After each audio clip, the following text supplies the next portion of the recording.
as we get down to the bottom. It is our blue Zerg representing my insanity. It is Kane. Haven't looked great so far here in the World Championship Series. And up to the north as our red Protoss, representing alternate attacks all the way from Germany, it is SC2-shotaim. I find SC2-shotaim to be pretty damn good up against Zerg, but he's definitely, you know, sometimes he's against very good play, he's gonna struggle a little bit more. You know, we saw him lose against Snoot yesterday. So here up against, you know, a Kane who's been playing very well himself overall, you know, just going with the build, picking it, going for the right execution is going to be very important. And I feel like SC2-shotaim, we already kind of know what to expect out of him. You know, he's going to be that guy that takes a third base, goes for sentry attacks, then, you know, keeps on getting his upgrades. He's been like once upon a time, you know, in a game, he kind of surprised me when he went for the commitment with the Stalkers. I think it was in one of the games yesterday on this map, actually, up against Snoot, where at some point it almost looked like he was going to break him, but in the end didn't. Whereas as Kane here, you have a lot of options. You can go into Swarmos, you can go into Mutas. Kane, for me, is one of the best Zergs to transition into Mutas and, you know, play the base trade. He's played that style a lot. That's all he played for some time. I know, you know, he probably got inspired by Su, who was at the time, you know, was doing really, really well with that, you know, when he got the few second places in GSL. That was a few that he reached. Yeah, well, SC2-shotaim's going to head on down here, see that there is that hatchery down, and play a little bit more fine from that point on. He's getting his Nexus down, not really worried about too much after seeing that hatchery in the back of this base. It's been his go-to build. Gateway, the Nexus, without any gas. So if Kane wanted, he could easily go for something like, you know, a hatch first on the gold, even double hatch before pull would, I guess, will succeed quite easily early on. There is no way you can really punish that if you open the way you're doing here as SC2-shotaim. So could be, you know, some adjustments here to make for Kane, who I'm sure watched all of, you know, the recent VODs from SC2-shotaim to try and see how he likes to open, how he likes to play, and already has thought on how to counter. Well, wall-off is completed. This probe is hanging around down towards the bottom here, and it's unlike SC2-shotaim to go for something very, very cheesy. So he's just wanting to get in there and get that scout down, spot this third hatchery, gets a good read on that with the lings elsewhere, not able to deny that scout. And remember, yesterday on this map, when SC2-shotaim played against Snoot, we had Mana versus Firecake coming later on in the day, and we all thought that this was going to be the longest game, but no. There was a split map situation during Snoot versus SC2-shotaim on this very map, in which SC2-shotaim went for a lot of Tempest, a lot of Void Race, and ended up, you know, staying very long in the game for a guy who was pretty much dead against too many Corruptors. So I don't think he's going to want to look, you know, to split the map here possibly against a Kane who still can go for Swarm Host. Like, Kane is one of those guys that can play a lot of styles very well. Maybe not as well as Snoot in terms of Swarm Hosts, but he can play Swarm Host, so one thing to keep in mind. Only one creep consumer going for Kane at the moment across these. Just the one queen that he has available to him is prioritizing other things before getting out other queens, actually, which is kind of interesting. Sometimes you see that because you can't actually spend this much lava across 3 hatcheries this early on, because you just don't have the mineral bank up to actually get rid of all of that. But it's going to be the Stargate on the other side here for SC2-shotaim, which does lead us to potentially some oracles coming out and trying to poke around. Maybe Phoenix. Phoenix possible here too. He's already taking double gas on his natural, so he's not going to be any kind of, you know, big pressure with like some Stargate units. And yeah, Phoenixes. Yeah, it was rallied into his main feel base. I don't even know why, but I could feel it. Rare that you actually get to see this actually nowadays. This is old school. Yeah. So usually you follow this up, you know, with a pretty quick third, a Robo, you go into Colossus, and then you go into Blink, or you can do Phoenix straight into Blink and +2 and then delay your Robo a little bit more. You know, the trend before was that when you go for Phoenixes like this, you're going to force Hydralisks, because otherwise, you know, your Phoenixes, they're still going to fly into Spores, keep on killing drones left and right. He not only killed the first Overlord very quickly here, but he's going for another one on the top right-hand side. So right now, SC2-shotaim is already going to be very annoying here with those Phoenixes, forcing, you know, Overlords much earlier here for Kane than he would have liked to make those. +1 is on the way behind this for him. Kane is going for his layer as well as 2 extra gas geysers to accommodate. 3 across the bases that he's got, and tons of drones are on the way. With seeing the Phoenixes, and he knows that he can just make drone after drone after drone, doesn't have to worry about too much on the ground, and then from that point on rely on his spore crawlers as well as queens to fend off these small attacks. Yeah, Showtime has been looking for overlords on his side of the map. He, I think, cleared almost all of it. Now he realized that there isn't anyone there, so he's gonna want to look to pick up, you know, some drones here and there, get a few kills on these ones. He knows that, you know, right now he needs to build up his own economy while teching, and as many drones, or the more drones he can kill, the better it's going to be here for him. But Kane is actually pulled quite a bit ahead in terms of walkers, 60 drones to 48 probes right now. Yeah, well, he's going to pick himself up this queen to start things off. The 4th Phoenix wasn't there with it for a while, so he had to go for 2 lifts instead of the usual 1 to try and deal with that. Yeah, finally a Twilight here goes down. Should line up decently well with, you know, when +1 finishes to start +2 and blink. So gonna skip on that robo for now, which actually on this map, since the 3rd base is so open, can make a very few timings with a lot of Hydralisks and Zerglings very, very strong. Like Kane, he went for Rotron, but as a safety Rotron. So far he hasn't had to use it. And if he chooses to, he could actually just go for a bunch of Hydralisks, be safe against the Phoenixes, go for a forward base, and then go for a macro game, you know, with upgraded Roach Hydra plus Vipers. He has quite a few options here. Yeah. He could go into Infestation Pit now for that.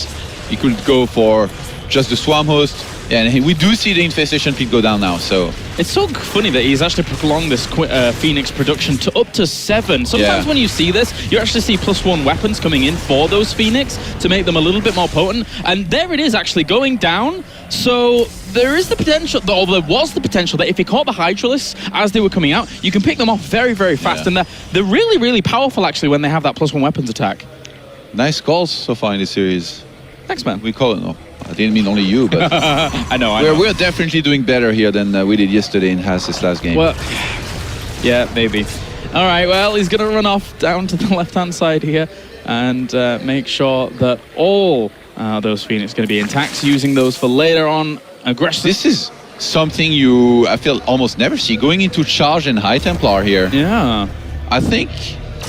Was he anticipating some kind of, you know, lots of Hydralisks plus Roaches, in which case, you know, you can do okay against this. Wow. Later on in the game, as there will be more and more Swarm Hosts possibly made here, it becomes, you know, almost impossible to fight with just Zealots and Templars. So I don't know what Showtime's plan is here. Like, ideally, when you go for this style, you would like to have a Robo for a Prism that you can send inside, say, for example, the Natural. You whop in a lot of, you know, Zealots, maybe even drop in some Archons there. And then you attack at the 3rd base at the same time with all of your army. But usually fighting against Locust is going to be very difficult with the composition that Showtime is going for right now.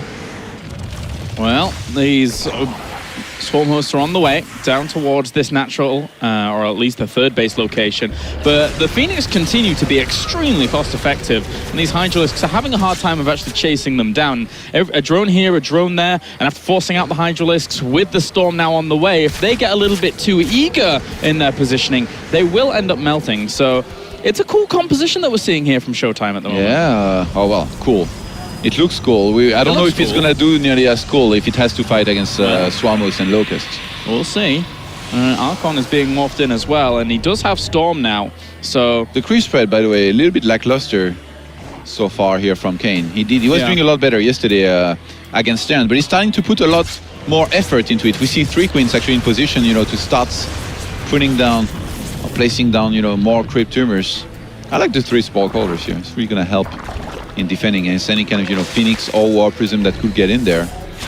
I don't know what Showtime's expecting to achieve with this this small chunk of army here.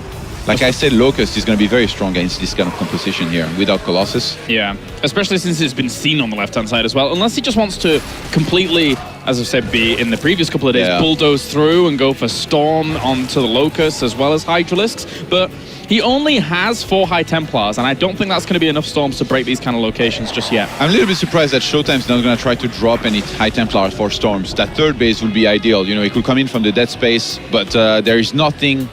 Yeah, right there. Right there. That's where you score the the big drone counts that you can snipe. But instead of that, he's going for Zealot drop on the third base, the natural, sorry, which is what I mentioned at first. The thing is, right now, it's kind of late for him to do that. There should be enough here for Showtime to defend against that. That is a ridiculously well defended, that natural, but if he just goes elsewhere, it could be a lot of resources down the drain if it's not ever used. He goes into the base. Oh, he's actually going to pick up a Viper. Wow. Really nice little move there by Showtime to kill off a very important unit. Double Colossus production has begun here, and Showtime is gonna, when they look to start assembling his Death Ball. The thing is, Kane is going full Snoot mode here. He saw the games from yesterday. He wants to split the map here, and Showtime, he's going to start throwing away, you know, some Zealots on the left-hand side to try and snipe that base off, to try and delay it here from Kane. But I don't think that Kane's about to die anytime soon. And with Vipers, he's going to have a lot of initiative to do the same thing that Snoot did yesterday against Showtime, when, you know, you start abducting these Colossus, you snipe them, you kill them, not really losing anything, you're just cost effective. Yeah, I mean, maybe, yes, Showtime can limit Kane here to 3 bases. Warp Prism harassment on the right-hand side again here for Showtime. Just really keeping Kane on his toes. But the Swarm host player from here on out, we've seen how well 3 bases can work for Snoot. Yeah. We've seen that for a long time. Here come the Phoenix as well now to try and get into some of the action. If the Zealots had actually brought down the Spore Crawler in there, they could have done even more. Yeah, but just one Spore. Just one Spore anyway against this many Phoenixes. I mean, they're like the happiest Phoenixes. They're doing a lot of damage. Showtime needs to be careful, needs to pull back on time. And this has done quite a bit of damage, actually. Alright, he came into this game expecting the style out 13 drones. that we're seeing here from Kane. Gets all of those drones, and, well, still, Kane is maxed out. He's still at 70 workers. 36 have died off, so he's made 106 so far in this game. Look at Kane's face. He's not looking very happy with this. Or is he always like this when playing? I think he's always like that. I'm not sure. But regardless of that, he, at the moment, is looking quite intense to the point where he's really concentrating down on this, trying to figure out a solution to the problem. And this base has been threatened so much, he's more than happy to continuously make huge amounts of static defense at that natural. 2-2 is going to finish here for Kane, who I really like this, actually. The fact that he went for double Evo. Showtime's moving out with a very, very scary army here, Kailaris. He has 5 Colossi. He has a very good mix overall. The thing is, he really doesn't have that many Stalkers, and he doesn't have Blink yet, which is very unusual for PvZ. Like, you never go charge into Blink Stalkers later on. You know, that used to happen against Terran once upon a time, but not really anymore. The thing is, being maxed out and with as many Templars as he has right now, there is still a chance he might be able to make something happen here. But the Concave of Kane and the static defense that he has should be enough with good abducts. It's really going to come down to the abducts, though. He has 3 Vipers with lots of energy. Phoenix are going to try and get on top of those Vipers if they come anywhere near, but at the same time, obviously, the Hydras will zone those out from the ground for Kane. I figured that Showtime may have gone for an aggressive move down towards the left when he was dropping there and knew that the Roaches and Hydras were out of place, but the static defense and Swarm hosts are holding just fine for now. Showtime, look at his upgrades. He's going for level 2 ground armor now. 3-1 upgrades right now against 2-2. Good feedbacks. He has such a much earlier saturated 4th than Kane, which is actually, he's killing his 4th base right now. So Showtime, I think he's just gonna try to suffocate his opponents. You know, yesterday up against Snoot, he went for the Stargates very, very quickly, kind of accepted that it was gonna be a split map situation. He learned the lesson, Kailaris. Today he's saying, I'm not gonna split the map with you. I'm gonna suffocate you completely with 4 bases against 3. Never gonna let you expand again. Kane does look a bit anxious about this as this continues on. Storms are going to rain down on these Locusts, and if he's going to push forwards, this is a good time to do it. He's expended quite a bit of energy on those Storms to actually clear that up and allow him a little bit of room to go for this. So he's killing off those Spine Crawlers, he's getting on top of the Swarm host, dropping Storms on all of the reinforcing units that are trying to keep the Swarm hosts alive here. And if he can actually just rip this location apart, look at the supply advantage he's taking. Showtime's positioning and Concave beautiful here, making sure no Vipers could come in and abduct any of the Colossi. They're still all alive, and he's reinforcing with a lot of gateway units behind this. A lot of Stalkers and Zealots coming in. Showtime is still maxed out here. Perfect slow push there for Showtime as he dropped the Storms, found that window of opportunity and crushed on through. Once those Storms go down at the front as Kane, I think you've got to be very, very fearful. When a Protoss commits to that, then, I mean, why else would he be in that position? That was very, very well conducted here of a game by Showtime. And to be honest, this kind of looked like what I was expecting yesterday out of Mana vs Firecake, which turned out to be a completely different match than that. That's what I expected their match to look like. But in the end, it's Showtime here that shows us, that up against Swarm Host, you can suffocate a Zerg if you play really well like this. Yeah. If you make all the right moves, kill units here and there, do a little bit of light harassment, and then go for a timing like this with exactly enough Colossi, quite a few High Templars as well. Since he opened High Templar, and he had them from very early on, they were very high on energy, by the way, which really, really helped with not only a lot of storms, but feedback being available. Vipers couldn't fly in, and Kane even played it very well. Rather than just, tilting and flying in with the Vipers and getting them feedbacks, he stood back with them. He just waited, tried to weather the storm, literally, but didn't happen. Well, next map is going to be Catalina here. Todd, between these two, and Showtime looked really, really good there in that game. Kane was getting to the position that he wanted. Of course, he was having to replenish a load of drones, but he knew that was going to be the case anyway for a long time in that game, and was very active about it. Didn't make that many units whilst that was going on. So I think Kane was in an okay spot as well, but Showtime just played that out brilliantly. On Catalina here, Todd, who are you favouring regarding after you've seen that first match? Maybe Showtime a little bit, but I feel like Kane, if he was to play, his usual style, which on this map, I think a good thing he could do is what I mentioned earlier, going for links and roaches, making sure he's safe, and then doing a transition straight into Spire and Mutas, playing the base trade, Yeah. He's really, really good at that. Like I said before, Kane, he can play Swarm Host, he can play it well, but not nearly as well as Snoot, and that's really, what kind of cost him the game to some extent in the previous game. Yeah, potentially. All right, well, let's get into things. It's going to be game number 2 here between Kane and Showtime. Both of these players really having a proper upstart here in 2015, showing great results across the board in WCS. And let's see who's going to move on to the round of 4. It means a lot for both of these guys, as we have spawning on the right-hand side here of Catalina, down to the bottom as our blue Zerg representing Mind Sanity, it is Kane. Had a great round of 32 and round of 16, but his round of 8 so far hasn't gone the best just yet because of this man. Over to the left-hand side, it's our red Protoss representing alternate attacks, it is Showtime. And Showtime on this map, I wouldn't be surprised if, still went for his standard / safe opener that he seems to appreciate so much, the Gateway M13, this time at the ramp, followed by Nexus, without any kind of gas. I mean, he's up against Kane. Kane's not really known, for cheesing all that much, and again, as Showtime, if you go for that safe build, you're gonna be okay against most things. Kane, on the other hand, he really doesn't have to be greedy or anything. He could be decently greedy if he wanted to. He actually checks for proxies in his main. Wow. For a second here with the drone. Well, just want to cover all his bases, I guess. That is something that you never know. You never know. In a best of 5, when somebody goes up, as much as Showtime isn't really the cheesiest of players, he just likes the stable, strong macro play. You never know what can change someone in a high-octane situation like this. So I like that by Kane. I hope he goes Mutas. I really want to see how Showtime is going to be able to deal with that style, because it can be very, very difficult, especially on a map like Catalina. But with these positions, Showtime, if you wanted to be very aggressive, if you wanted, take a third, go into 8 gates and do some big aggression, it will be a lot scarier than on the other positions, in my opinion. Just because he can even make a pylon up in his main and warp outside. I think Showtime, even the pylon might just him throwing that down might be seeing what Kane was doing on the side, because he was even checking for cannon rushes and stuff like that, and bringing the second drone down to contest that, and got on that probe very quickly as it was coming into the base. So Kane is playing so cautiously, more cautious than we've actually seen him. I wouldn't say against Haas, but he's playing at cautious Haas levels in this series at the moment. As good as it can be, right now it's not the right choice, because Showtime is the one who tricked Kane quite a few times. Yeah. Well, he's going to go back in here with the probe, see if we can get a little bit of a look around, and we'll end up seeing there is a lack of gas. Maybe try and dart over to the left-hand side to spot if there will be a third after getting this read. And from then on out, he will be playing his own game. There's not a whole lot that Kane can do without any gas at this point to really threaten our Protoss player.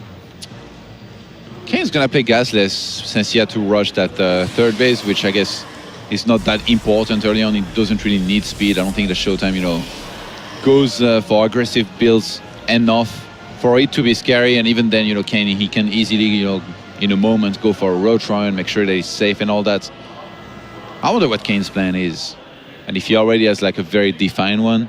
With with the loss in the first game on one of the maps where Swamos is supposed to be pretty good, he definitely should try something else, in my opinion. Now that Stalker will block these Lings off for now, and see now what he's going to be able to do from that point on. Showtime, I'm predicting just can happily go to a very quick third base from here. And just keep himself well locked down. Stalker's actually going to start moving across the map. I mean, he saw the lack of gas, so that it doesn't matter too much. He could do something like that, but at the same time, doesn't want to overextend too much into the map. He's playing it cautious, getting that overlord at the back. Showtime always gets a quick Stalker, and I think this Robo is going to be spotted here, Kailaris. She's going to be a pretty big deal. Showtime is really not the guy to cancel, but here he has a very good opportunity to possibly cancel and go into gateways, but I don't think he will. Showtime is that guy who likes to play solid. He's not Haz, simply put. Like Haz is going to become the reference for all this kind of cancel and tricks that you can use in some matchups. As I say about a few players, but for me, Haz is that very cerebral player that is always looking to mess with his opponent's mind, and that's really, really fun to watch. He became the symbol, the beacon of light of all Protosses. It's beautiful. It's how Protoss should be played, man, in my opinion. It is. One of the ways, definitely. The other way is how Showtime usually goes about things. Extra gases. War Prism's actually going down to complement these 4 gateways that he's going to have available to him. Which is unusual. Usually you just go for 3, but I guess since he wants to go for aggression, it's going to make his aggression that much scarier. Showtime, usually when you go for this, it can be pretty good to all in behind it. Like, throw down a Robo Bag, go for like a double or triple Colossus, all in. We already have roaches in productions, like with the third base not being attempted so far by Showtime. I think Kane's realizing that there could be some aggression. There's a probe with this. He could actually try and make cannons if he force fields him out. Oh, he is? This is... Oh, he's going to go for the force field on the ramp, and a cannon warped in here. Oh my god. Showtime. Oh wow. Well, okay, so there's nothing on the path. Yeah, I was expecting him to go towards the ramp. Oh, he's going all the way... Wait, what? What? Oh, he's using it to... he shepherded it out to actually... Oh, wow, that's so amazing. He had vision on the front. He's bringing it forward to actually throw down the pylon to reinforce later on. He's not going to expect a probe having come out there. And he's protecting his ramp, and he's like, well, yeah, okay, then great. I've protected my ramp. That's fine.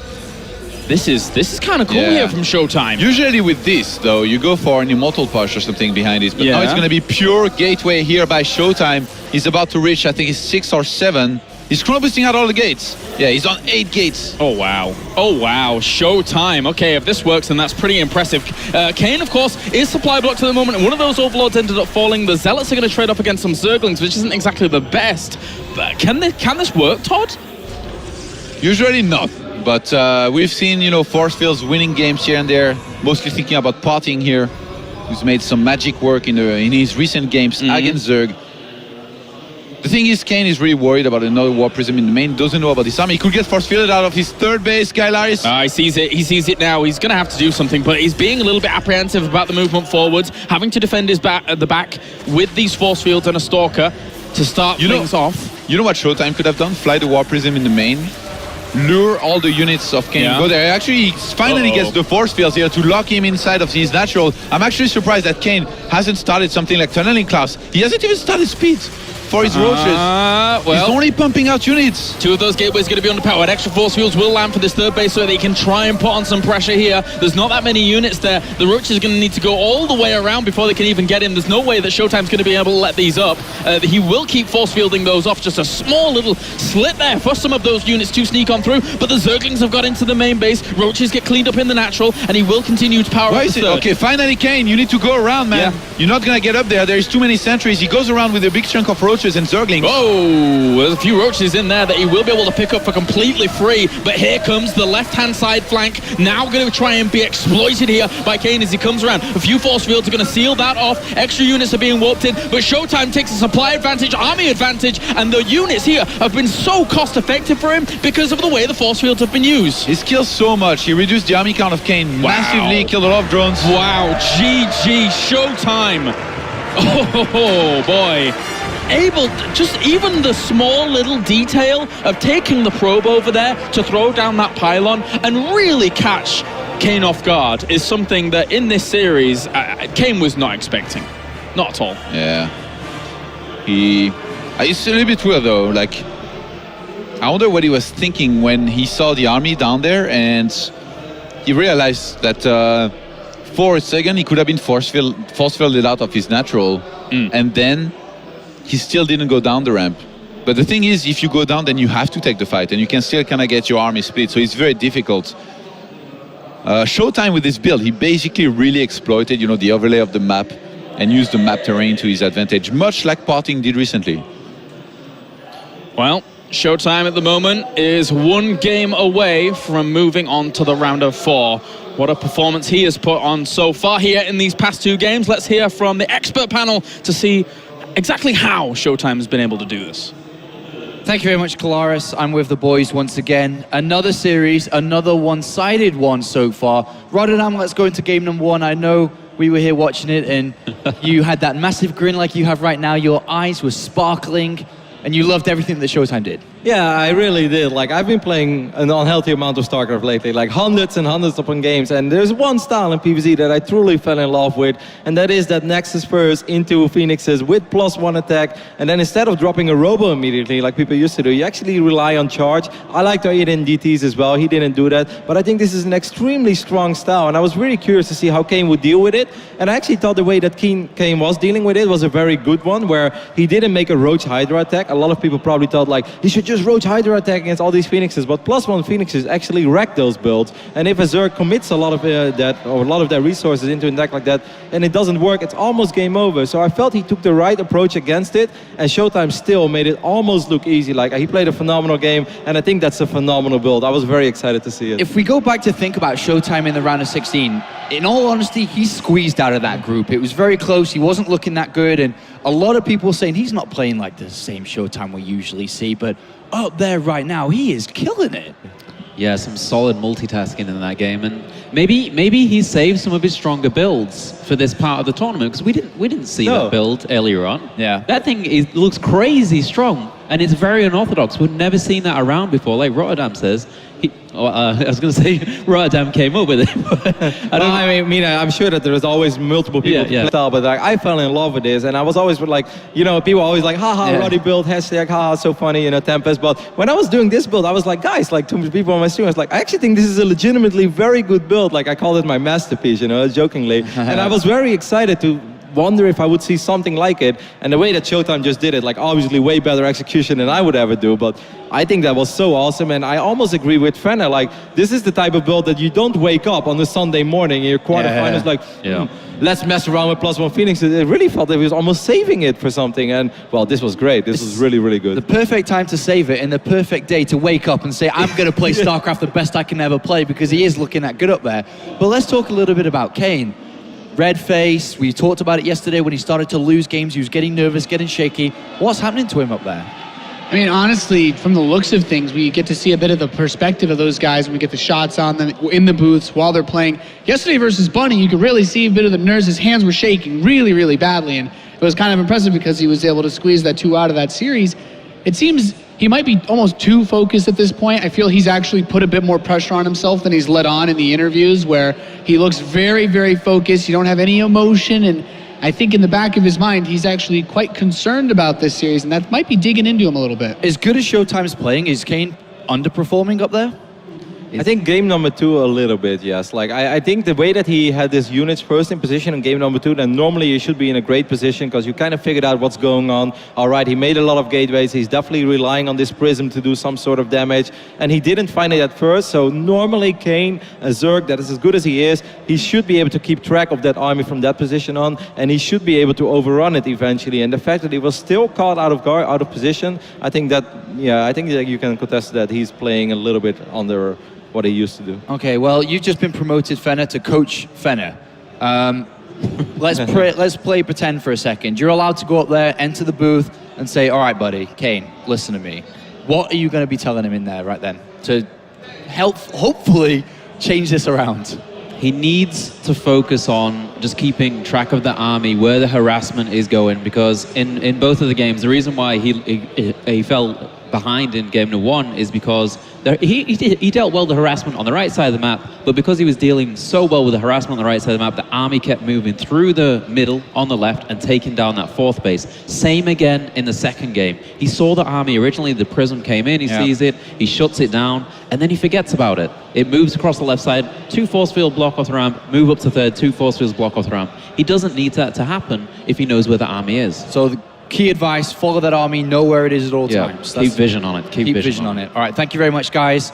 Awesome analysis for all of you. Now let's go back into the game. Can Kane turn this around? He needs to, otherwise we will see another 3-0.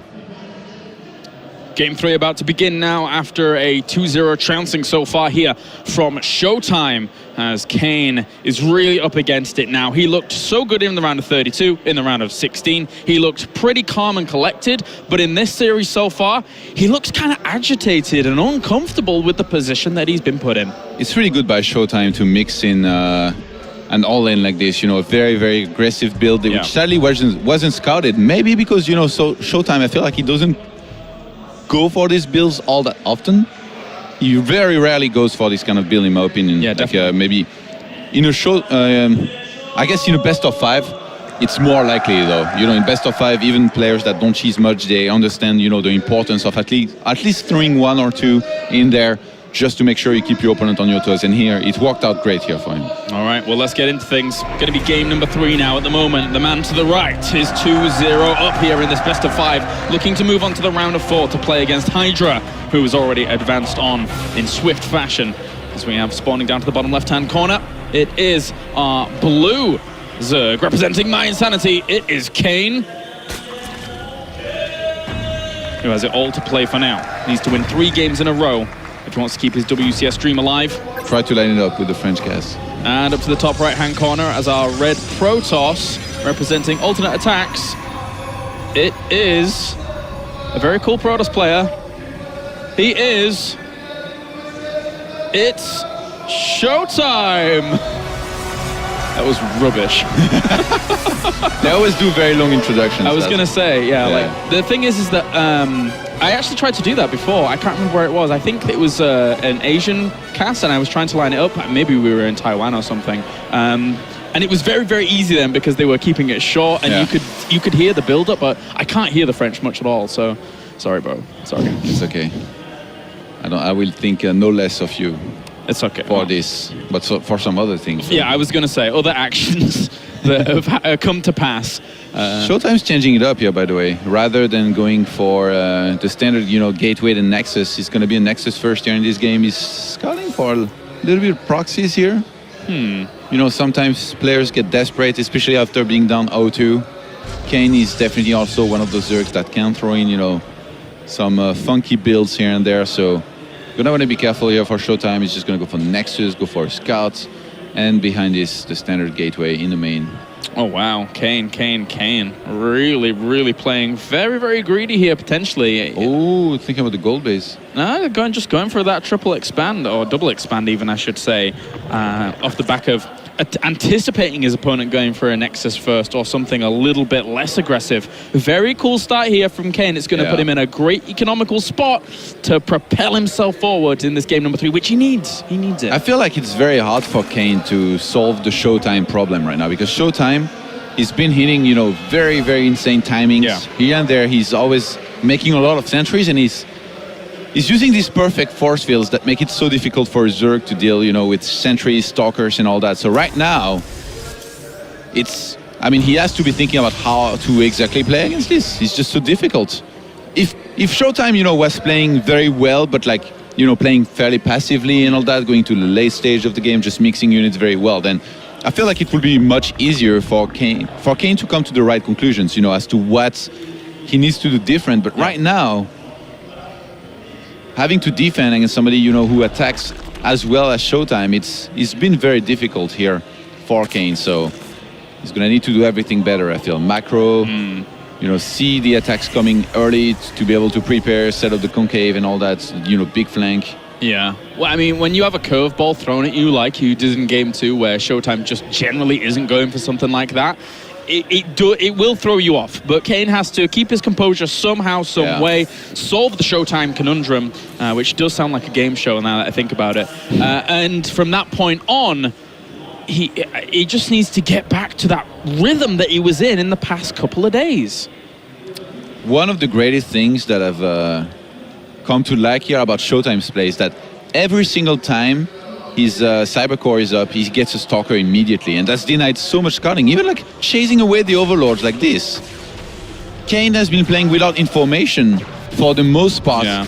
Most of this series against Showtime, and that makes it so difficult for him to see anything coming and react. And even when he got the information of the Robo, he still wasn't properly prepared for the things that Showtime can throw at him. Supply block now, kind of annoying. Twilight Council up to the top left. Showtime is throwing yet another curveball, and with the probe still up there, it's probably going to be a Dark Shrine. Yeah, I'm thinking Dark Shrine since he hit it like that. To be honest, hiding it like this is a bit funny because he always goes for a Stalker and denies the scouting. But right now with two links inside of his base, it's almost as if he had anticipated this will happen. And it's going to be so hard for Kane to read into this. Especially since he sees a Forge as well at the back. He's probably thinking, oh, okay, quick third base. Ooh. That guy. Yeah, that guy. Or girl, you never know. With Oh, no. It's an Overlord in French. So. Oh, okay, sorry. Oh, well, there's the Dark Shrine on the way now. There's a few Lings as well as the Roach Warren are going to go down, but if he delays his layer for quite a bit during all of this and sees that Forge and thinks that it's just going to be like a 3-gate into expand, but there's the layer, that will help him out a bit during this. When you go for DT like this, getting a good proxy pylon across the map can be difficult, but I'm thinking this probe on the top left-hand side is the one that's going to be sent there, and there is nothing on the left-hand side, really. It's mostly about the right-hand side here for Kane to, do a bit of scouting. So if he was to go, all the way down there, even made a pylon behind the middle line, that one base that's just below, right there, Funka, thank you. If you made a pylon there, like, the DTs will get so quickly, not only into the main, but into the natural, into the third base, so this is, I'm very worried right now for Kane. I'm very, very worried.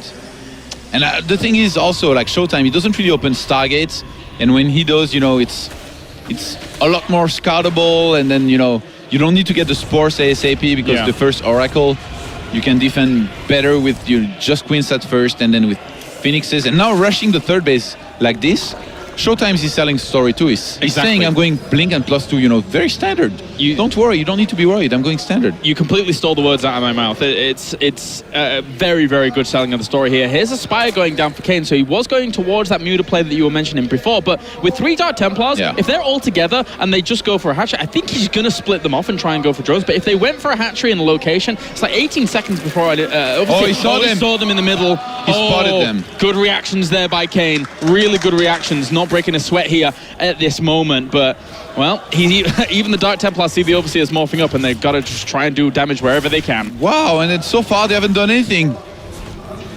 They've killed about 6 drones. That's nothing. To take the words of Maynard. Not quite with the passion of Maynard, but it was there. 8 drones. Kane's going to be able to replace that so easily.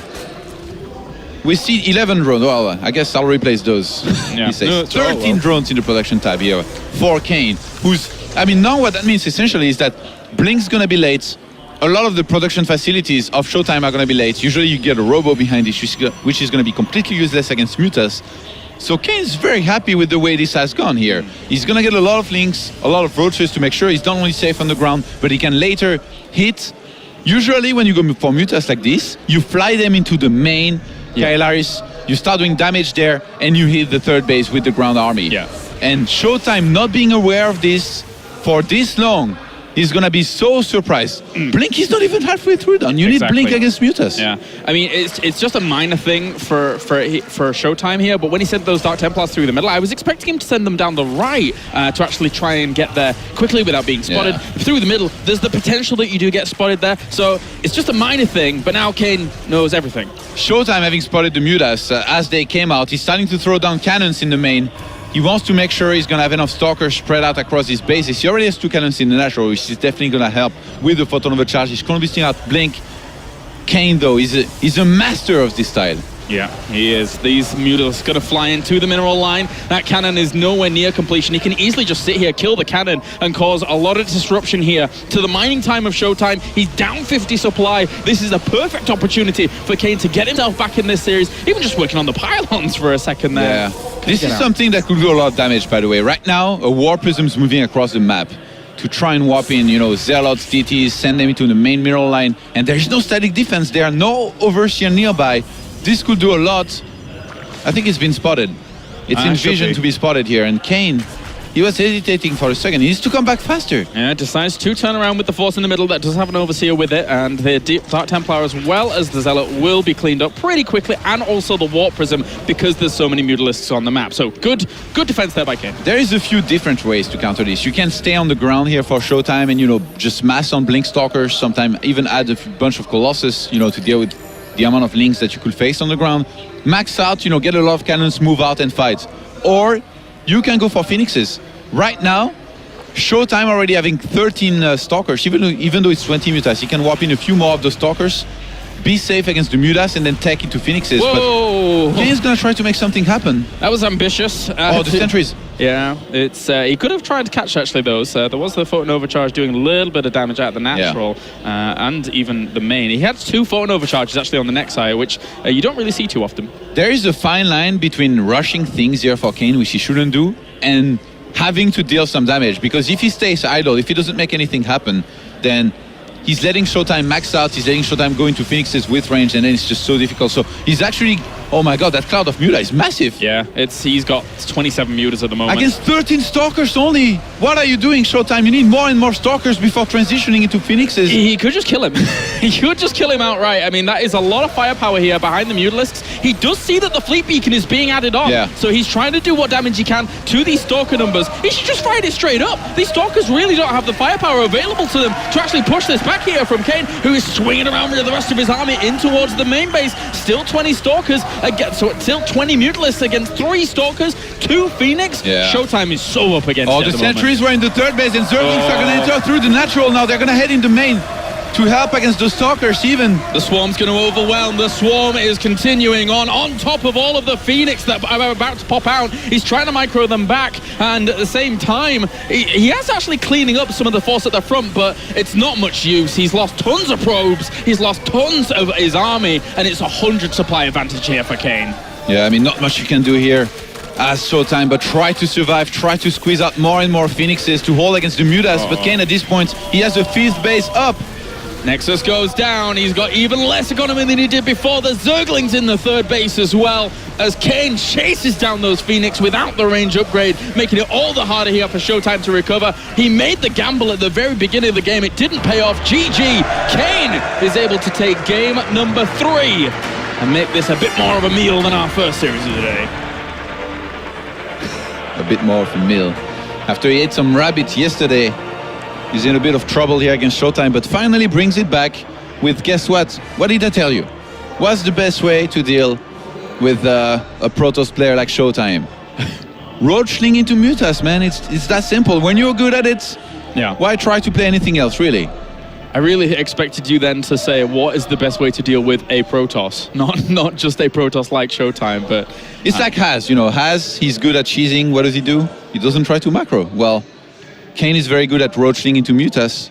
He should play more roachling into Mutas. Just he's very strong overall. Su for the longest time was playing this style and making it work very, very well. He always relied on those Mutas against Protoss. And made him look strong. Even the straight-up engagements that you can take with Ling Roach and then Muta as a fighting unit when you know your opponent is having a bit of a hard time there is very, very powerful. He had such a strong army there, very, very strong lead. Yeah. Of course, as we said before, Showtime tried to go for some damage at the beginning with those Dark Templars that didn't really pay off, didn't hit the mark. In terms of build order, like surely this was just great how everything turned out here for Kane. Like he already had the lair for Overseers. Obviously, this wasn't like a super fast DT rush here out of Showtime. And behind this, since he has slowed down his blink so much and he invested so much into the DTs, I think it was like 3 DTs that he warped in. That's a lot of gas in particular, he had so few stalkers. Like, that's actually really sad. Like, you never see 13 stalkers to 20 mutas unless something really bad happened, and something really bad did happen this game, which put Showtime behind. Well, now, very, very soon, we will be getting into game number 4, and it's going to be on Deadwing, a map that can be absolutely huge if you get some cross spawns going on during this. And Kane has the potential to come back 2-2. For both of these players, who have risen so high in the WCS system so far, WCS points now become a big, big issue and a big, big statement of importance. They could gain huge amounts of points here to propel themselves forwards, and if they do well in successive seasons later on, who knows what they can accomplish. But let's get into it. Getting 2,000 points early on in the year, considering, you know, the rank 16 at 3,000 plus last year, that will be a very good start, you know. All right, well, let's start as we have game number 4 here in this series, as we have spawning up to the top left, down to the bottom left corner even, I should say, as our blue Zerg. Representing my insanity, it is Kane.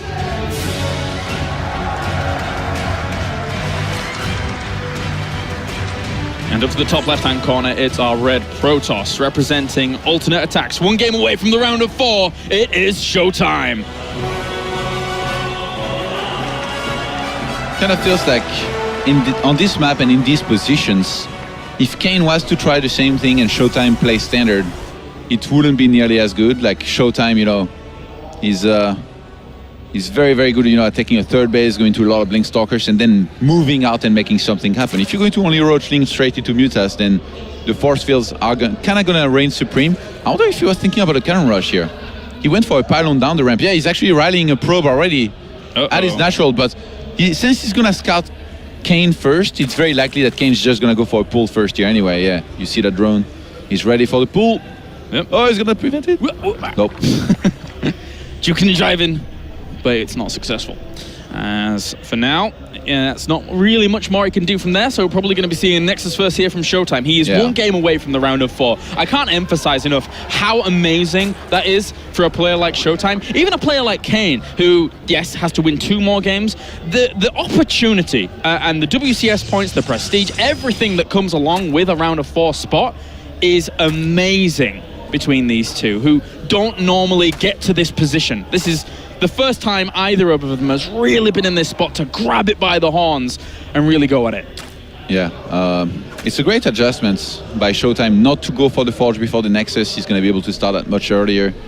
And from there, he still went into a Forge behind his, fully knowing that, you know, if you go for a gateway, then Lynx can get in, they can do some damage, it can be pretty annoying. So it's funny how, like, the game is already so different as far as openers go than both players had pictured. Like, originally Kane was going to go for Hatch first and Showtime was going to go for Forge first, and they've already both adjusted completely what they were going for.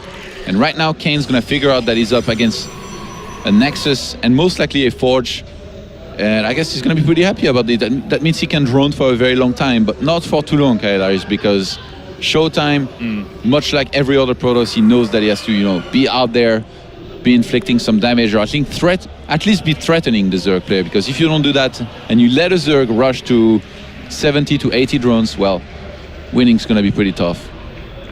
For now, Kane is just sitting back on this double hatchery that he has added on to his main base, and will be transferring a few drones down there to get his economy in nice shape. But Showtime, on the other hand, I'm expecting a big macro, or at least a more macro focus out of him here on Deadwing. If he can do that, we've seen time and time again that his continuation into the later stages of the game has been very, very powerful. But these are really good spots for Swarm host play here, Todd.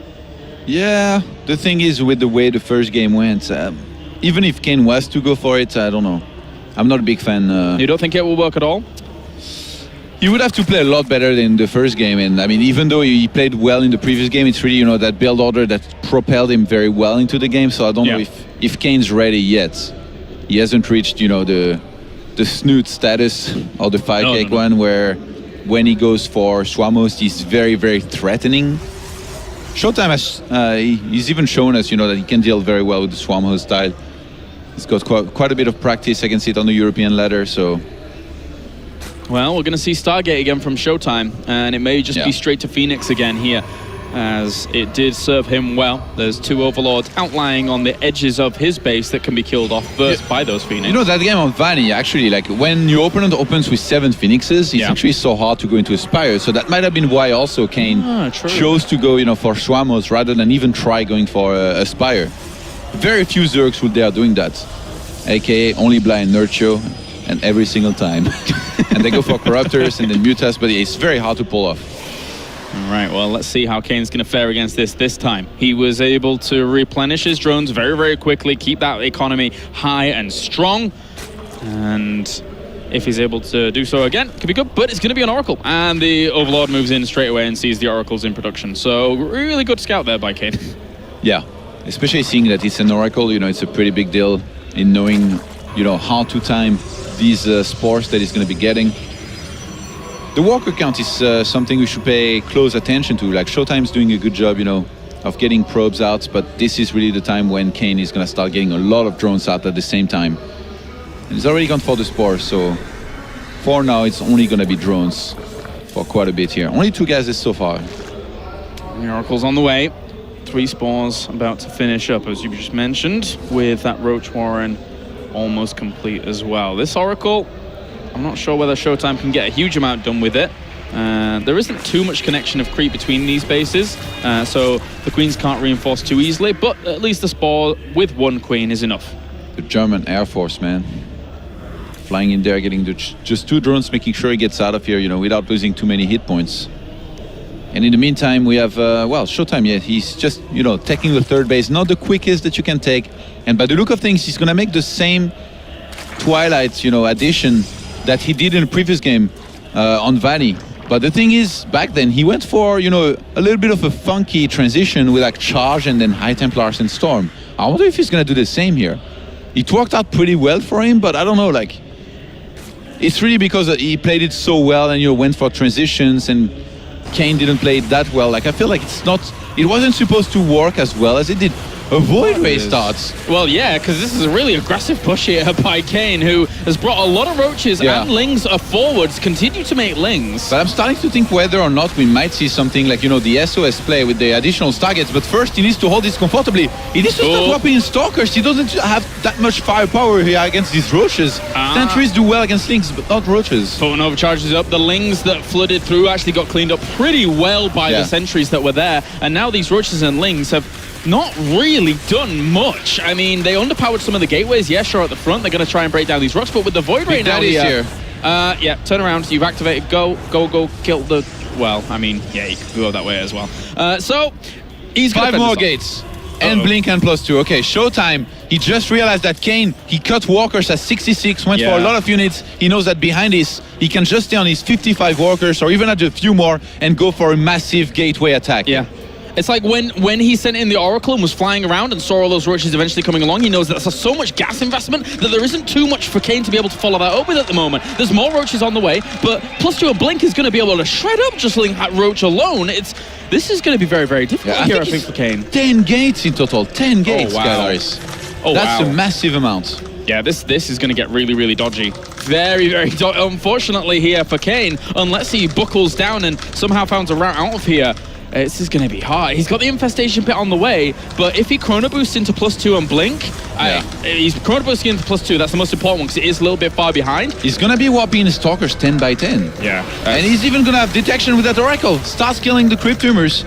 There is a big army out for Kane, though. He was planning some kind of his own attack. Showtime notices it and pulls back. This is great here for Showtime to have seen this. If you get hit by a big flank on the first attack and you get pushed back or you start losing a lot of sentries, then you're in trouble. Kane is still setting up for an attack here. Showtime needs to pull back. Kane needs to delay. He really, really needs to delay at the moment. He is doing a good job of it, sending this army around and making sure he can't walk over the other side of the map. That being said, though, Stalkers in numbers are gathering momentum. +2 weapons is about to finish up. And this army, just for Kane, can't get anywhere near this. And he keeps killing off unit after unit. He forced a lot of force fields and he delayed this attack a lot here. Kane, who's only getting, a ton of Roaches and Lings right now, is even going to start +2 in the midst of all this. Right now, Kane has done a fantastic job. This army of Showtime is still looking so scary. Yeah, just Stalkers with those sentries to buffer and back this up. It's if he blink controls properly and perfectly here, it's 23 Stalkers against the 34 roaches he has. Baiting 4 force fields that achieve nothing here. Kane, his execution has been beautiful so far, but he hasn't defended yet. Well, here comes more force fields. Just keep catching some of these units. Still baiting, as you said. This is sick. It's very, very good. Very, very powerful. There is really not that much energy left here on Showtime's army, but Kane cannot attack into it, I think. Otherwise, he's going to get split. That's a good concave, though, there for Kane. He's going to try and push forward towards this army. And yeah, he has some force fields left available to him. I think he was a little bit apprehensive about getting them baited out again and again and again. But how many Stalkers do we have? 30 Stalkers against 35 or 39 roaches, even, I should say. That's still quite... Oh, whoa, this counterattack. Whoa, whoa, whoa. No, I think he's faking it. He's going to come back. He's trying to bring Showtime out of position, and that's surprising him. Kane has played this ridiculously well, and I think he's finally going to go for the fight here from behind. He's going for the counter. Oh, no, he's going for the counter with the roaches. Kane is really putting a base trade in the hands, but a Void Ray will be able to defend for ages. There's nothing to be able to deal with that. He's throwing down cannons. This push on forward. There's no recall. There's no recall at the moment. 79 energy on that mothership core. It's not going to be able to recall anytime soon. Showtime might go for the full-on base trade, whopping his sentries and trying to get cannons back at home here. But if he's got a Void Ray, as I say, like he's making another Void Ray as well. How are you supposed to clean those up whilst the Stalkers at the back at home? You're not. This is going to ensue in madness. Showtime has such a strong army at the front, and he will eventually be able to... He'll lose a lot, of course, back at home, but he will clean it up eventually. Yeah, I think this is a mistake here for Kane. To be going for this. The Void Rays are just going to wreck him. He doesn't really have any anti-air other than for the Queens that he has back at home. I don't think that he can even eliminate Showtime before he's even going to get eliminated himself. He might have just goofed here in this game. Yeah, this is looking bad here for Kane, as Showtime's entire army is ripping apart the economy that we're seeing here from Kane. He does have a little bit more of income, but these Void Rays are the MVPs at the moment of this game. Kane is trying to fight tooth and nail, but I think he knows it's done as well. The Void Rays are going to kill off the rest of his force back there. Army supply 73 against 45. Showtime blinks on forwards into the main. The drones get pulled off the line, try and go for a final defense here. A last hurrah for Kane, but that is pretty much going to do it for his WCS run. He has very little left. GG. Showtime moves on to the round of 4, making it for a German representative there. And